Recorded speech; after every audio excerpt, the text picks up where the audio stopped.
On y va. La cancéropharmacologie est le secteur thérapeutique qui s'est le plus développé au cours de ces 5 dernières années. Même si certains anticancéreux restent à l'hôpital, la plupart sont disponibles aujourd'hui dans votre officine. Jetons simplement un œil sur la classification actuelle des antinéoplasiques.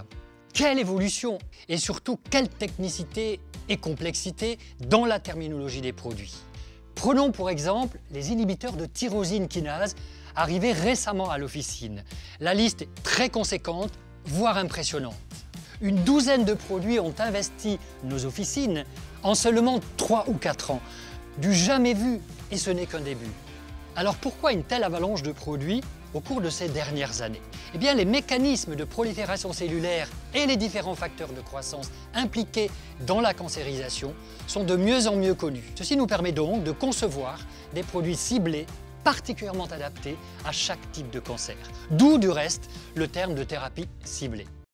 Mais attention, ces thérapies ciblées vont vous imposer une dispensation de qualité. En effet, réfléchissons. La prise de ces médicaments par voie orale est quotidienne, au long cours et se fait à la maison. Le malade peut donc banaliser et oublier son traitement. Donc, surgit un risque de non-observance. Allez-y de vos conseils pharmaceutiques éclairés pour garantir une bonne observance. Vous allez conforter votre image de spécialiste incontestable et incontournable du médicament. Enfin, vous avez certainement envie de savoir si ces produits nouveaux sont efficaces.